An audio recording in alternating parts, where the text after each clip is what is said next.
Assalamualaikum warahmatullahi wabarakatuh. Perkenalkan, nama saya Farah Nur Syifa dengan NIM 22242100089 dari kelas 5B. Jadi di sini saya akan menjawab soal-soal dari ulangan tengah semester dari MK Pendidikan Inklusi. Masuk ke soal yang pertama, yaitu menurut pendapat Anda, pendidikan inklusi itu sebuah solusi atau masalah? Jelaskan. Nah, kalau menurut saya pribadi, tentunya pendidikan inklusi itu merupakan sebuah solusi ya. Karena pendidikan inklusi ini dapat memberikan peluang bagi anak berkebutuhan khusus atau ABK untuk mendapatkan pendidikan yang setara dengan anak normal lainnya tanpa adanya perbedaan atau diskriminatif. Nah, pendidikan inklusi juga dapat memberikan pemahaman kepada anak-anak normal untuk dapat menerima, memahami, dan juga mengerti suatu perbedaan dari anak yang satu dengan yang lainnya, sehingga mereka ini dapat hidup berdampingan dengan baik dan tanpa adanya perbedaan. Masuk ke pertanyaan yang kedua, yaitu jelaskan dua pengertian pendidikan inklusi menurut para ahli, lalu simpulkan pengertian pendidikan inklusi menurut pendapat Anda sendiri. Nah, yang pertama yaitu terdapat pendidikan inklusi menurut Staudt dan Peck, yaitu penempatan anak berkelainan tingkat ringan, sedang, dan juga berat secara penuh di kelas reguler. Hal ini menunjukkan bahwa kelas reguler merupakan tempat belajar yang relevan bagi anak berkelainan apapun jenis kelainannya dan bagaimanapun gradasinya. Lalu yang kedua, menurut Sapon dan Sevin yang menyatakan bahwa pendidikan inklusi ini sebagai sistem layanan pendidikan yang mempersyaratkan agar semua anak berkelainan dilayani di sekolah terdekat di kelas reguler bersama-sama teman seusianya. Oleh karena itu, ditekankan adanya perombakan sekolah sehingga menjadi komunitas yang mendukung pemenuhan kebutuhan khusus setiap anak. Sehingga sumber belajar pun menjadi memadai dan mendapat dukungan dari semua pihak, yaitu pihak siswa, guru, orang tua, masyarakat sekitarnya. Dan dari pengertian tersebut dapat disimpulkan bahwa pendidikan inklusi ini merupakan sebuah sistem layanan pendidikan yang dapat menempatkan anak berkelainan di kelas reguler bersama teman seusianya. Baik, selanjutnya yaitu pertanyaan yang ketiga, jelaskan konsep dasar tunanetra. Nah, tunanetra ini merupakan sebuah istilah yang digunakan untuk keadaan individu yang mengalami gangguan fungsi indera penglihatan. Nah, berdasarkan derajat atau tingkat kelainannya, individu yang mengalami kelainan penglihatan ini dapat dikelompokkan menjadi dua, yaitu yang pertama itu individu yang buta total atau blind, dan yang kedua yaitu individu yang masih mempunyai sisa penglihatan atau low vision. Nah, selain pengelompokan tersebut, tunanetra ini dapat diklasifikasikan menjadi tiga, yaitu yang pertama berdasarkan waktu terjadinya ketunanetraan, yang mana berdasarkan waktu terjadinya ini dapat terjadi dimulai dari sejak lahir atau bahkan setelah lahir. Dan yang kedua yaitu kondisi kemampuan daya penglihatannya. Nah, kondisi kemampuan ini dapat dibagi lagi menjadi tiga, yaitu ada ringan, berat, dan juga agak berat. Nah, dan yang ketiga yaitu kelainan pada matanya sendiri, yaitu ada tiga, ada miopia, ada hiperopia, dan astigmatisme. Pertanyaan yang keempat yaitu terdapat dua butir soal lagi. Yang pertama, apa perbedaan antara tuli dan tunarungu? Nah, kalau tuli sendiri ini merupakan anak yang indera pendengarannya ini mengalami kerusakan dalam taraf tertentu atau dalam taraf berat ya, sehingga pendengarannya ini tidak berfungsi lagi. Kalau tunarungu ini merupakan sebuah kelompok orang yang menggunakan komunikasi dengan bahasa isyarat yang biasanya mengkombinasikan bentuk tangan, gerak tangan, lengan, dan tubuh serta ekspresi wajah untuk mengungkapkan pikiran mereka. Lalu yang kedua itu perkenalkan nama sendiri melalui bahasa isyarat, boleh Sibi atau Bisindo. Di sini saya akan memperkenalkan nama saya sendiri dengan menggunakan bahasa isyarat, yaitu Bisindo. Halo semuanya, perkenalkan nama saya FARNURUSSYIFA.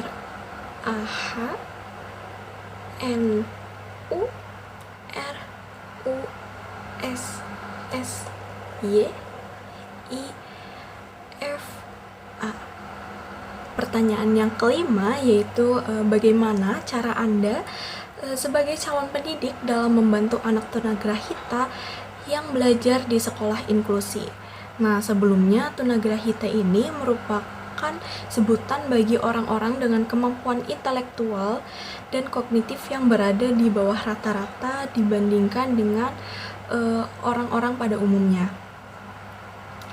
Nah, sebagai calon pendidik, kita ini pastinya memiliki strategi dalam membantu anak tunagrahita, yang mana seperti halnya dengan membuat kegiatan pembelajaran menjadi lebih menarik dan tidak gampang membosankan. Nah, dan juga dalam kegiatan pembelajaran ini kita nih sebagai calon pendidik ini dapat menggunakan model picture and picture dan bermain peran guna meningkatkan semangat belajar siswa tunagrahita, sehingga istilahnya tuh mood mereka tuh menjadi normal dan baik lah gitu dalam mengikuti kegiatan pembelajaran. Karena apabila mood siswanya ini tidak baik atau tidak normal gitu ya, maka gurunya itu akan merasakan kesulitan dalam kegiatan pembelajarannya, dan siswa juga akan memberontak karena mereka ini memiliki emosi yang tidak stabil pastinya. Dan yang terakhir, tidak lupa dalam membantu anak-anak tunagrahita, kita sebagai calon pendidik ini selalu memberikan motivasi di awal pembelajarannya. Pertanyaan yang keenam, bagaimana cara Anda dalam membantu mahasiswa tunadaksa apabila ada di kampus Anda?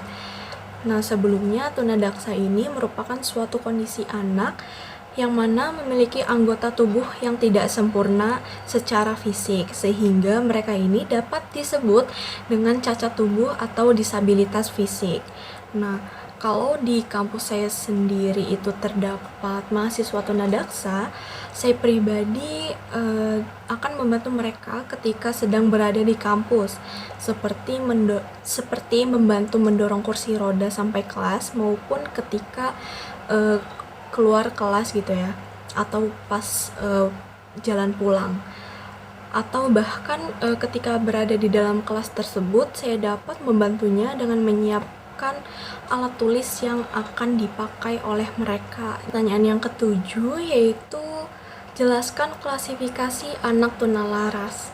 Anak tunalaras ini dapat diklasifikasikan menjadi dua, yaitu yang pertama berdasarkan ukuran, dan yang kedua berdasarkan jenis dan derajat penyimpangannya. Nah, yang pertama yaitu ada klasifikasi berdasarkan ukuran, yang merupakan sebuah perilaku yang digunakan untuk menggambarkan suatu bentuk hambatan, yaitu perilaku khas yang umum dalam situasi kelas yang diamati. Seperti terdapat misalnya 140 perilaku dalam klasifikasi, yang mana 47 diantaranya itu telah diidentifikasi sebagai terkait kinerja dan menunjukkan perbedaan yang signifikan.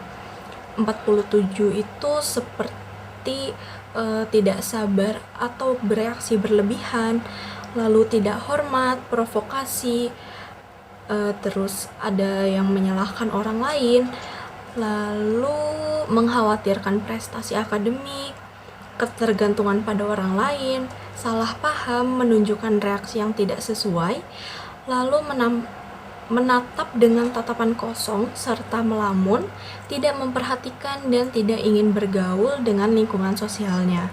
Lalu klasifikasi yang kedua yaitu ada jenis dan derajat penyimpangannya, yang mana dibagi lagi menjadi 3, yaitu ada anak tunalaras taraf ringan, anak tunalaras taraf sedang, dan yang terakhir yaitu anak-anak cacat mental berat. Nah, pada anak tunalaras taraf ringan ini, mereka ini masih menunjukkan penyimpangan emosi dan penyesuaian yang masih dalam taraf permulaan atau ringan. Namun, terdapat gangguan dalam perkembangan dirinya. Pada taraf ini, anak-anak ini masih berada dalam lingkungan keluarga dan sekolah biasa, sehingga anak hanya membutuhkan usaha bimbingan dan penyuluhan dari sekolah dasar, menengah, dan juga keluarga. Contoh perilaku anak-anaknya ini seperti membolos sekolah, malas mengerjakan PR, tidak mau mengikuti upacara. Lalu, yang kedua yaitu anak tunalaras taraf sedang, di mana anak tunalaras taraf sedang ini, mereka ini menunjukkan penyimpangan emosi dan penyesuaian terhadap lingkungan yang bertarafnya sedang. Nah, pada taraf ini, anak-anak memerlukan pelayanan tersendiri dalam belajarnya. Anak-anak ada yang masih dalam lingkungan keluarga dan ada yang harus masuk asrama untuk keperluan penyembuhannya mereka. Namun dalam kegiatan belajarnya ini mereka ini harus dipisah dengan anak-anak normal. Contoh perilaku dari anak tunalaras yang bertaraf sedang ini yaitu yang pertama mencuri di sekolah dan di luar sekolah, lalu ada merusak fasilitas umum dan tergabung dalam geng-geng tertentu. Lalu yang ketiga yaitu anak-anak cacat mental berat. Nah, anak-anak cacat mental berat ini mereka telah menunjukkan pelanggaran ketertiban umum dan telah ditandai sebagai tindak pidana. Sebagai contohnya itu perilakunya terdapat kegiatan narkoba dan juga kriminal. Nah, pada anak-anak yang di tingkat ini, mereka ini harus dipisahkan dari keluarga dan juga sekolah umum. Mereka harus tinggal di asrama atau fasilitas pemasyarakatan dan juga rehabilitas khusus.